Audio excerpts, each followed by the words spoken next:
ये भगवत प्राप्ति के लिए मनुष्य जन्म मिला है मान लो, नहीं तो चिंता, शोक, अशांति, दुख ये सब बांध लेते हैं। किसी भी बात का अभिमान करोगे उसी में तुम नीचे गिर जाओगे। अगर किसी बात का ये गर्व रहा मैं, तो सच्चिदानंद रस में डूबने को नहीं मिलेगा। जब गुरुजनों ने इस मैं को मिटाया तब वो बात समझ में आई, नहीं ये मैं बिना गुरुजनों के नहीं मिटता है, पक्की बात समझ लो।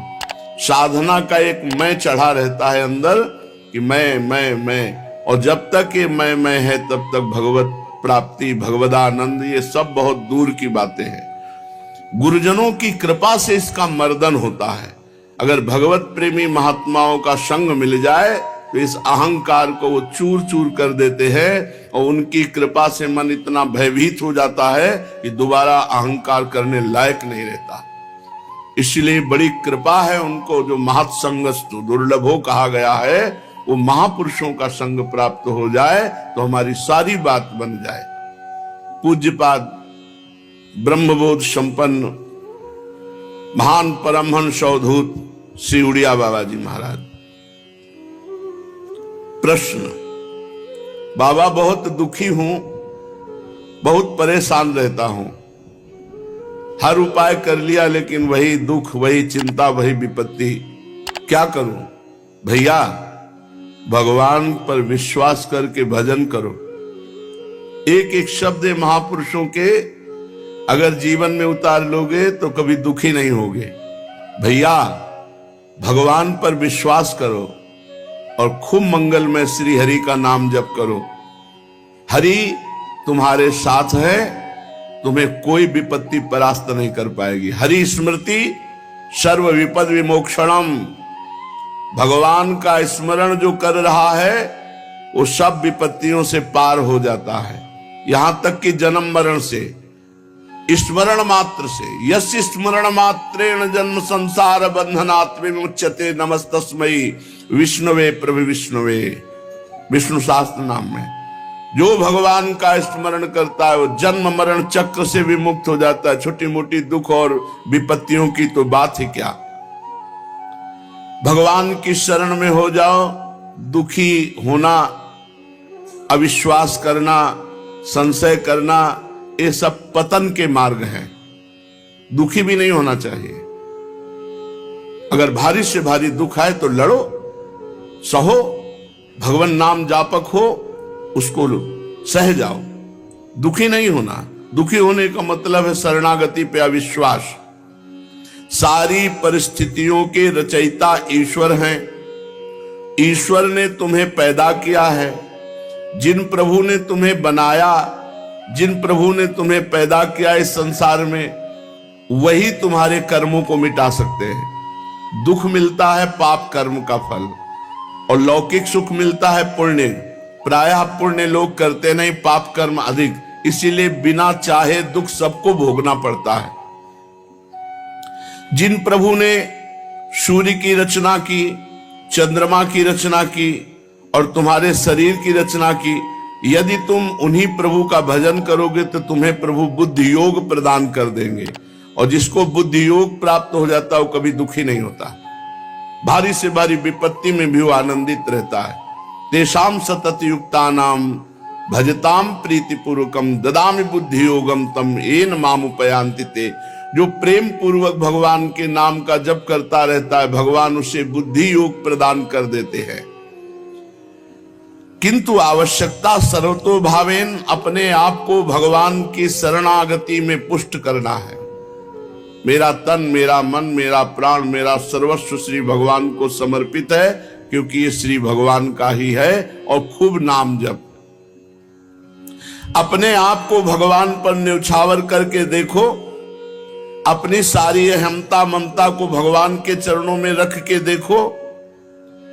तुम सदैव प्रसन्न रहोगे, सुखी रहोगे। बाबा भजन नहीं होता।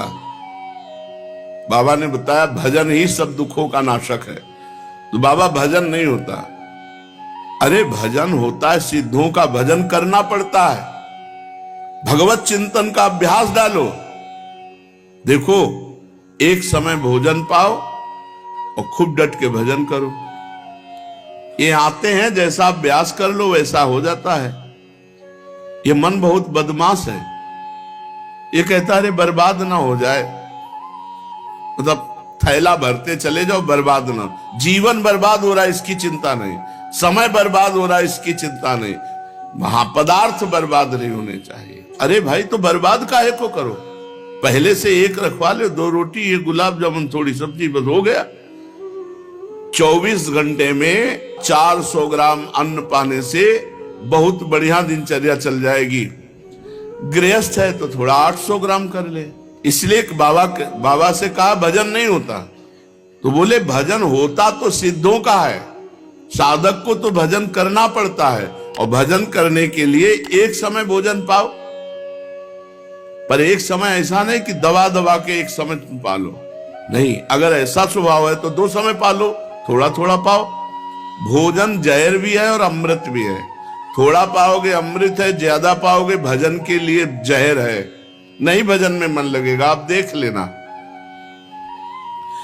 और अपनी सेवा किसी से करवाओ मत। भजन पूरा होने के लिए नियम बता रहे हैं। भजन का अभ्यास करो, भोजन एक समय या 2 समय थोड़ा पाओ। भगवत मार्ग में चलने वाले को उचित आहार से नहीं जीवन चलता, भजन से जीवन चलता। भगवत मार्ग का आहार भजन है, रात दिन भजन।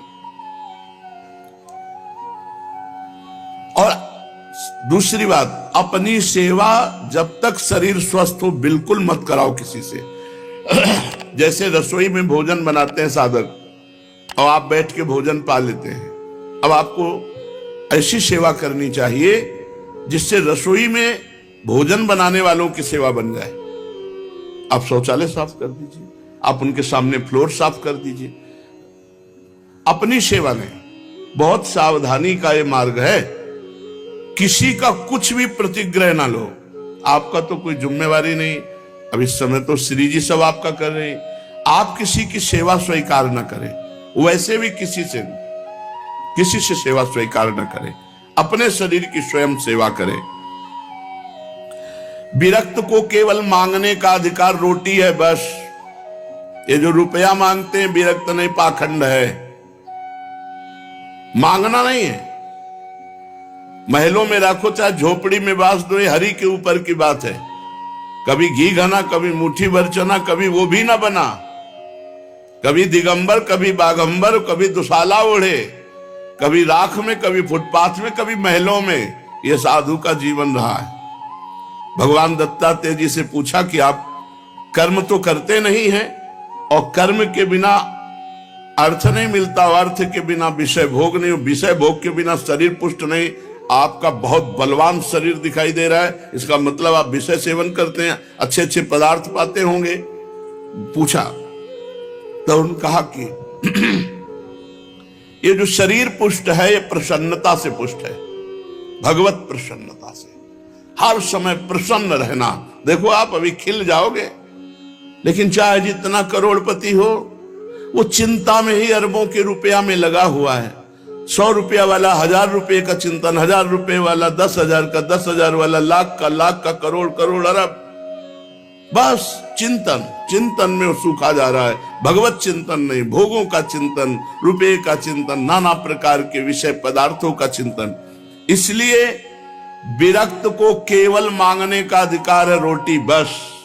भगवान आदि गुरु शंकराचार्य जी ने कहा, भिक्षान्नम औषधम क्षुध व्याधि चिकित्सताम। क्षुधा रूपी व्याधि की चिकित्सा करो भिक्षा रूपी अन्न से, और सदगृहस्थ अपनी कमाई का खाओ। ये नहीं कि यहां हलवा बट रहा है, हाथ फैला दिए। नहीं, क्यों? हम क्यों दूसरे का पाएंगे? नहीं पाएंगे। हम मेहनत किया है। अगर वो हलवा पाते हैं तो 5 रुपया उसके पास रख देते हैं। वो नहीं लेता है तो हम हलवा नहीं लेते हैं। किसी आश्रम में पाते हैं तो अगर हम कहीं पाए तो कितने का पा जाएंगे, तो 50 रुपया, 100 रुपया, तो हम वहां ठाकुर जी के सामने 100 रुपया रख देते हैं जाके। गृहस्थ आदमी कभी दूसरे का अन्न न खाए। विरक्त केवल अन्न मांग सकता है, रुपया, पैसा, वस्त्र नहीं। उसकी व्यवस्था योगक्षेमम वहाम्य हम स्वयं श्री भगवान करते हैं। विरक्त को गृहस्थ के घर में शयन करने का अधिकार नहीं। दरवाजे के बाहर या स्कूल या कोई वट वृक्ष या कोई देवालय, गृहस्थों के बिस्तर पर विरक्त को सोने का अधिकार नहीं है। पूज्यपाद सिउड़िया बाबा जी महाराज।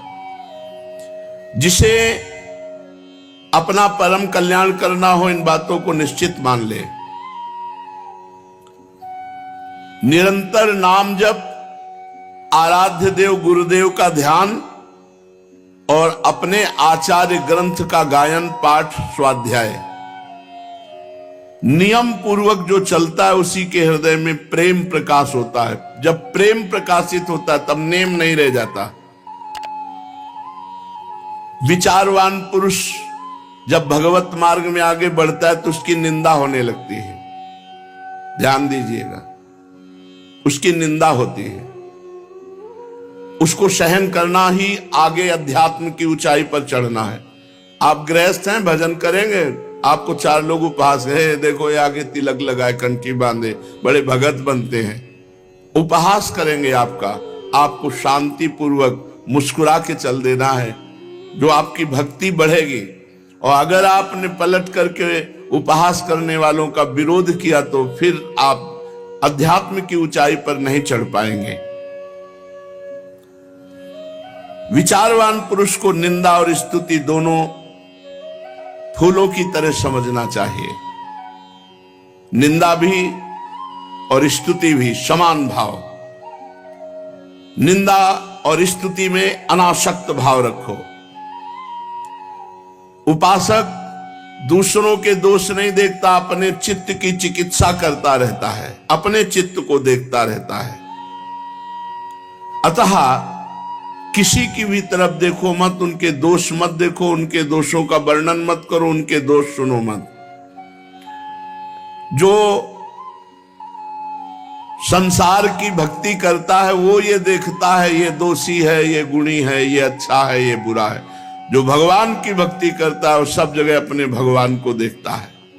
भगवान की भक्ति करने वाले को भगवान मिलता है, संसार की भक्ति करने वाले को संसार मिलता है। अब इसका मतलब यह नहीं कि विरक्त भेष है तो भगवान ही का भगत होगा, संसारी पैंट शर्ट पहने तो संसारी होगा, नहीं, उल्टा हो सकता है। भेष विरक्त है तो हो सकता है वो संसारी हो, और वो पैंट शर्ट में तो हो सकता है वो महान भक्त हो। ये अंदर के चिंतन का विषय होता है। एक भगवत लीला में जाया करते थे देखने, भगवान की, रघुनाथ जी की क्रम से लीला चल रही थी, और उनका एक दोस्त था जो क्रम से नाटक चल रहा था, उस नाटक देख ले जाते। अब जो लीला में जाते हैं उनका चित्त बार बार यही कहता कि यार नाटक में क्या आनंद बरस रहा होगा। तो जैसा दोस्त बताता वो बैठे लीला में उसी का चिंतन करते। अब ये जो दोस्त संसारिक लीला देखने जाता था नाटक, उसको लगा यार मैं कितना नीच हूं, मेरा दोस्त भगवान की लीला देखता है, कैसे सुंदर भगवान बोलते हैं, कैसी सुंदर लीला करते हैं, धिक्कार है, बहुत मैं नीच हूं, ऐसा उसकी भक्ति बढ़ने लगी और उसमें संसारिकता बढ़ने लगी। चिंतन, वो जा रहा है संसारिक दृश्य देखने, लेकिन उसको अपने में मैं कितना नीच हूं। तो हो सकता है गृहस्थ वेश में वो सोचता हूं मैं कैसा नीच गृहस्थ हूं, नाना प्रकार के भोग भोगता हूं, धन्य है इनका जीवन जो भगवान में निरंतर लगे हुए, उसकी भक्ति बढ़ जाएगी। और कितने सुखी हैं संसार के लोग, सब भोग भोग के, हमारे पास तो कोई सुख सुविधा नहीं। अब विरक्त होकर विषय चिंतन, भोग चिंतन, वो नीचे पतित हो जाएगा। इसलिए चित्त का मार्जन करना, चित्त को पवित्र करना है। अपने चित्त को देखो कि तुम्हारे चित्त में चिंतन क्या हो रहा है। जो चिंतन है वही साधना है, बाहर की क्रिया साधना नहीं है। बाहर हो रही आरती और चिंतन क्या हो रहा है। बाहर आप भगवान के समीप खड़े हो लेकिन चिंतन में कहां हो। बाहर आप फावड़ा चला रहे हो लेकिन आपका चिंतन भगवान का हो रहा है। आप महान भक्त हैं, बाहर आप सांसारिक कार्य कर रहे हो, लेकिन आपका चिंतन राधा राधा, और वो भगवान के समीप खड़ा संसार का चिंतन कर रहा है, खास बात नहीं है। जिसकी भगवान के नाम जप में आसक्ति हो जाती है, वो चाहे एकांत में हो चाहे समाज में हो, वो लाभ ले पाएगा। और जिसकी भगवान के चिंतन में आसक्ति नहीं, तो एकांत भी उसका बंधन कारक ही होगा, क्योंकि उसका मन एकांत पाकर शासन करने लगेगा। इसलिए जिनका मन अभी भगवदाकार नहीं हुआ, उनको रोज सत्संग सुनना चाहिए, साधु समागम में रहना चाहिए। नहीं तो मन बड़ा चंचल है। वो भोजन पाते समय, स्नान करते समय, बातचीत करते समय और शयन के समय ये विशेष चंचल हो जाता है। प्रारंभ में देखा कि जब स्नान करने लगे तो या तो कोई पाठ लगाओ, नहीं तो विस्मरण हो जाएगा शौच स्नान के समय। भोजन पा रहे हो तो कोई बड़ा पद लगाओ, जिससे भोजन पा रहे हो शुरू कर दो, प्रथम यथामति प्रणवंसी वृंदावन रम्य, अंदर ही अंदर, और पूरी एकाग्रता रखो। देखो आपका भोजन भी भजन हो जाएगा। और शयन के समय पूरी साधना करके जब मध्याह्न में विश्राम या सायं शयन, एकांत में रात्रि में शयन, उस समय मन बड़ा चंचल होता है। उस समय संभाल लो। कोई आजकल तो मोबाइल चल गए, पहले तो थे नहीं। मोबाइल आदि से गंदी बातें देखना या गंदा चिंतन करना या कोई गंदा पूर्व का पीछे का, ये आपको पतित कर देगा। बहुत सावधान।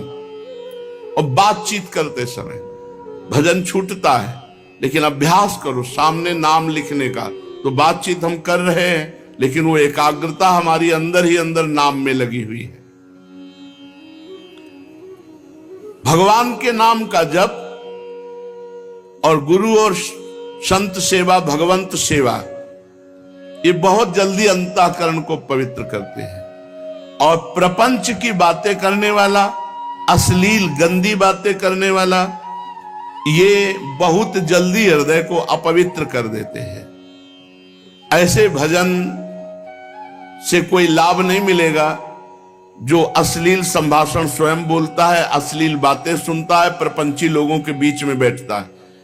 सांसारिक लोगों के बीच में बैठने वाला कभी भजनानंदी नहीं हो सकता। हाँ, जो भजन में परिपक्व हो चुका है, सिद्ध हो चुका है, तो श्रीमद राधा सुधा निधि, वो चाहे बहिर्मुख पुरुषों के बीच में बैठे, वो चाहे विषयों को ग्रहण करे या त्यागे, वहां कोई फर्क नहीं पड़ता, क्योंकि भगवदाकार वृत्ति रहती है।